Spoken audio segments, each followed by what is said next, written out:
जरा अपनी आंखें बंद करके सोचिए।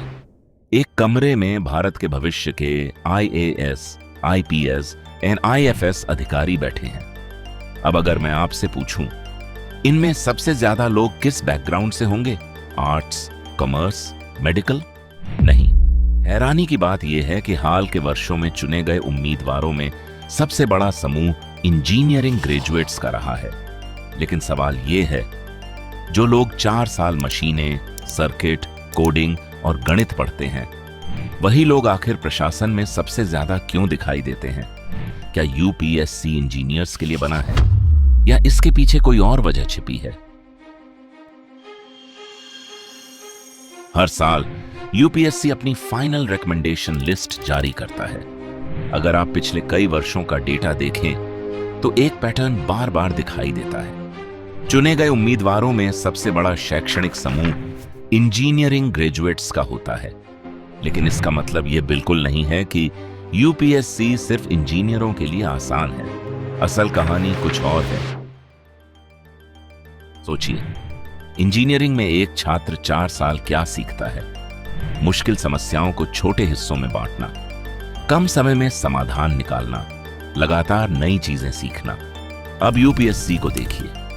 यह परीक्षा सिर्फ याद करने की नहीं है। यह परीक्षा आपकी सोचने की क्षमता, अलग अलग विषयों को जोड़ने की समझ और संतुलित निर्णय लेने की योग्यता को परखती है। यहीं पर कई इंजीनियरों की प्रॉब्लम सॉल्विंग सोच उन्हें मदद करती है।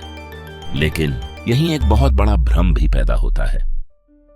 बहुत से लोग मानते हैं अगर आप इंजीनियर हैं तो यूपीएससी में आपका चयन लगभग तय है। लेकिन सच इससे बिल्कुल अलग है। अगर सिर्फ इंजीनियर होना ही सफलता की गारंटी होता तो हर आईआईटी या एनआईटी का छात्र आईएएस बन जाता। ऐसा नहीं होता। दिलचस्प बात यह है कि बहुत से सफल इंजीनियर यूपीएससी मेंस में इंजीनियरिंग विषय भी नहीं चुनते। वे अक्सर सोशियोलॉजी, पॉलिटिकल साइंस, एंथ्रोपोलॉजी या जियोग्राफी जैसे विषय चुनते हैं। क्यों? क्योंकि यूपीएससी आपकी डिग्री से ज्यादा आपकी तैयारी, उत्तर लिखने की क्षमता और लगातार मेहनत को महत्व देता है। एक और दिलचस्प बदलाव भी हो रहा है। हाल के वर्षों में इंजीनियरों का प्रभुत्व थोड़ा कम हुआ है। अब ह्यूमैनिटीज बैकग्राउंड के उम्मीदवार भी बड़ी संख्या में सफल हो रहे हैं। इसका मतलब क्या है? इसका मतलब है कि यूपीएससी किसी एक डिग्री को नहीं, बल्कि सही रणनीति, अनुशासन और निरंतर मेहनत को चुनता है।